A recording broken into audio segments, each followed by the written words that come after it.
Good morning everybody.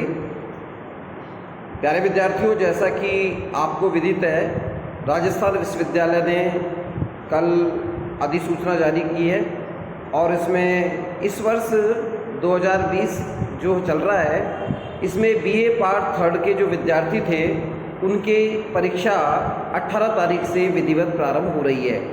इसके संदर्भ में छात्र छात्राओं के मेरे पास फ़ोन आ रहे थे कि सर थोड़ा कन्फ्यूजन हो गया है, क्या सिलेबस चेंज हुआ है, टाइम पीरियड कितना रहा है, क्या छोटे क्वेश्चंस 20 शब्द और 40 शब्द वाले आएंगे या नहीं आएंगे।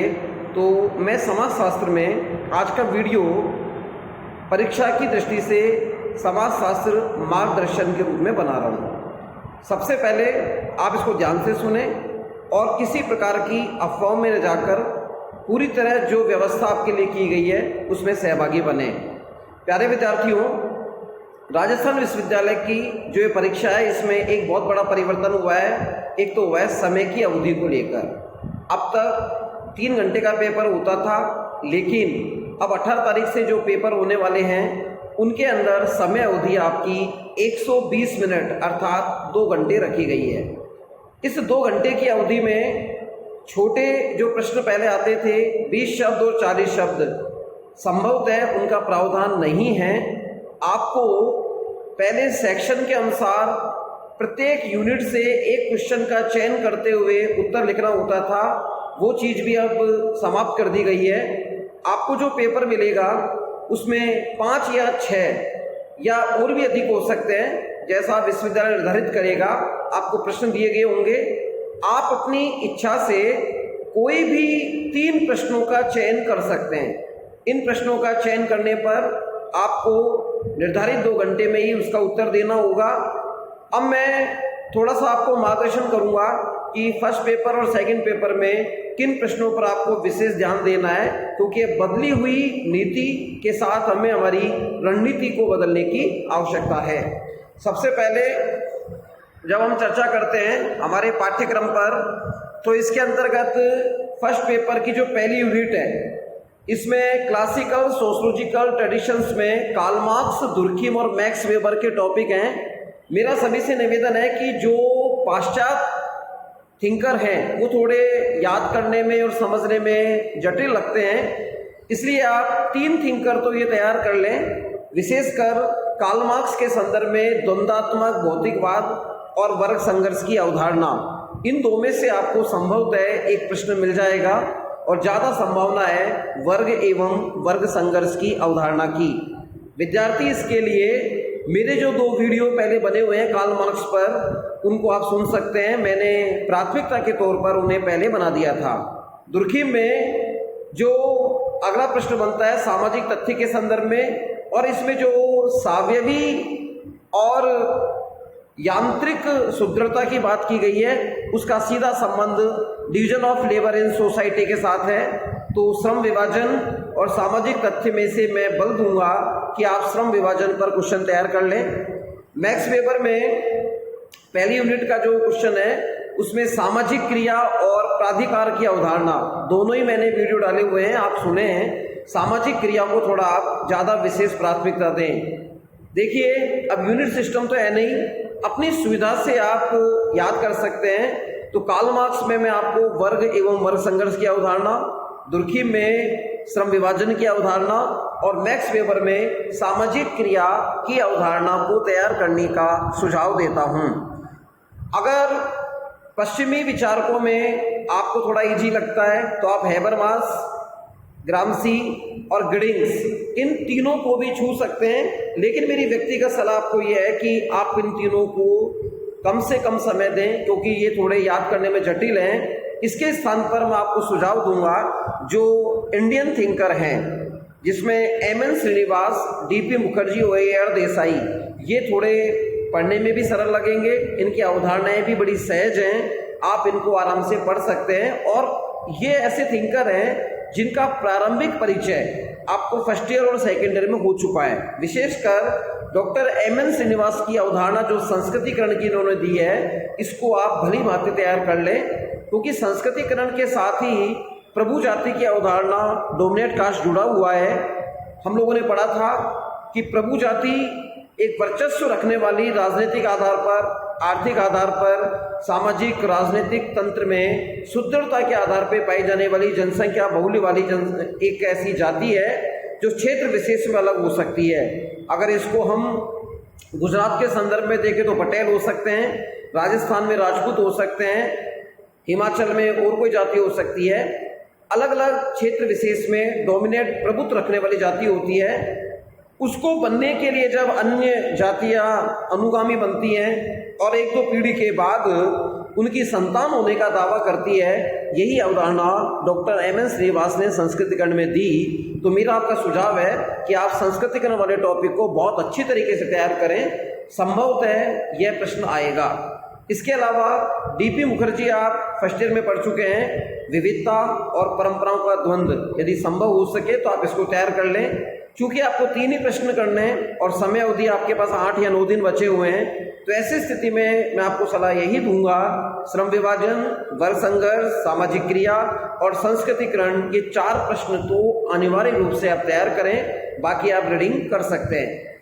इसमें विशेष ध्यान देने वाली बात यह है कि जो हमारा फर्स्ट पेपर होगा उसमें सभी लोग जितने भी थिंकर हैं इनकी प्रमुख पुस्तकें कौन सी हैं, कम से कम 2 या 3 पुस्तकें एक थिंकर की आप मजबूती के साथ तैयार कर लें, जिनका आप अपने उत्तर के अंदर संदर्भ जरूर देना और उनकी व्याख्या करना।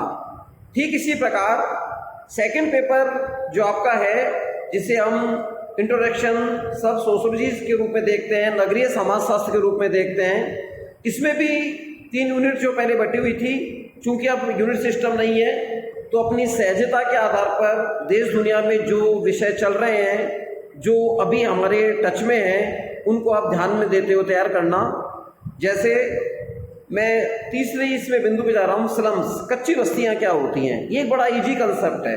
आप कच्ची बस्ती की अवधारणा, कच्ची बस्ती में कौन कौन सी समस्याएं होती हैं, और साथ के साथ इससे जुड़ा हुआ एक इशू है हेल्थ एंड सैनिटेशन, यानी जो आजकल स्वास्थ्य और संसाधनों के बारे में जो बात हो रही है, हम साफ सफाई कैसे रख सकते हैं, स्वच्छता रखने के क्या मायने हैं, इन चीज़ों को हम जोड़ सकते हैं। और चूंकि कोविड-19 का एक ऐसा विशेष अवसर अभी महामारी के रूप में आया, ये मुद्दा चल रहा है, तो ऐसी स्थिति में जो एग्जामिनर पेपर सेटअप करेगा उसके दिमाग में स्वास्थ्य स्वच्छता जरूर होगी, क्योंकि हम सैनिटाइजेशन के बल पर एक सोशल डिस्टेंस के आधार पर एक लड़ाई लड़ रहे हैं। तो मेरा निवेदन है, आप कच्ची बस्ती पे प्रश्न, स्वास्थ्य और स्वच्छता पर प्रश्न जरूर तैयार करें।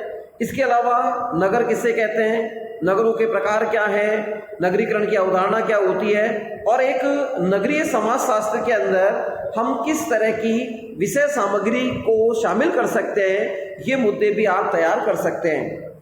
इसके अगले कंसेप्ट में विकास की अवधारणा क्या है, एक सस्टेनेबल डेवलपमेंट क्या होता है, आधुनिकीकरण की अवधारणा क्या है, ये ऐसे इश्यूज हैं जो हमारे देश दुनिया के समाचार पत्रों से, चैनलों के माध्यम से हम आधुनिक परिवर्तनों को सुनते और समझते रहते हैं। हर कोई आज डेवलपमेंट की बात करता है, तो विकास के क्या मायने हैं, विकास किस आधार पर होता है, आधुनिकीकरण की अवधारणा भारतीय समाज और विदेशी संस्कृति के संदर्भ में क्या रही है, इनकी चर्चा के ऊपर भी आप तैयार कर सकते हैं।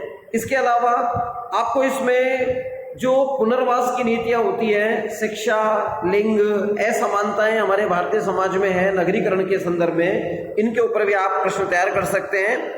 इसके अतिरिक्त भूमंडलीकरण क्या है, भूमंडलीकरण की प्रकृति, उसकी विषय सामग्री, इसके अलावा डिजिटल डिवाइडेड, आज हम जो डिजिटल इंडिया की बात करते हैं उसमें हमने देखा कि 2 तरह की समस्या आ रही है। एक तो आर्थिक डिवाइडेड हम हुए हैं और डिजिटल डिवाइड जो हुए हैं, एक नए मुद्दे हैं, इनका संदर्भ बहुत महत्वपूर्ण है, इनको आप तैयार कर सकते हैं। और एक आदमी पहचान के संकट को लेकर जूझ रहा है, तो आइडेंटिटी क्राइसिस पर आप अपना टॉपिक तैयार करें। तो मैं आपको सुझाव दूंगा, सेकंड पेपर में आप कच्ची बस्ती, स्वच्छता और स्वास्थ्य के बारे में, नगरों के संदर्भ में और नगरीकरण क्या है, इनको आप पढ़ें। इसके अतिरिक्त आधुनिकीकरण की अवधारणा और शिक्षा, लिंग, असमानताओं के बीच में विकास के क्या मापदंड हैं, इन पर तैयार कर सकते हैं। और भूमंडलीकरण क्या है, भूमंडलीकरण की प्रकृति के अतिरिक्त जो आजकल डिजिटल डिवाइड का जो संदर्भ चल रहा है, आर्थिक असमानता चल रही है और अपना पहचान का संकट जो बनता जा रहा है, उस पर आप क्वेश्चन तैयार कर सकते हैं। प्यारे विद्यार्थियों, ये जो पाठ्यक्रम है, इस पाठ्यक्रम को मैंने नेट से डाउनलोड करके पुराने संदर्भ में नोट किया है। आप इसको अक्षरतः पालना ना करें, क्योंकि यूनिट सिस्टम हट चुका है। आप यूनिट सिस्टम को ध्यान में ना रखते हुए अपनी सुविधा से जो सरलतम आपको लगता है उसकी भरपूर तैयारी करें और विधिवत रूप से थिंकर्स की बुक्स कौन सी हैं, उसके मुख्य विचार कौन से हैं, इन सबको सारगर्भित आधार पर तैयार कर सकते हैं और इस आधार पर आप अपना नोट्स प्रिपेयर करें।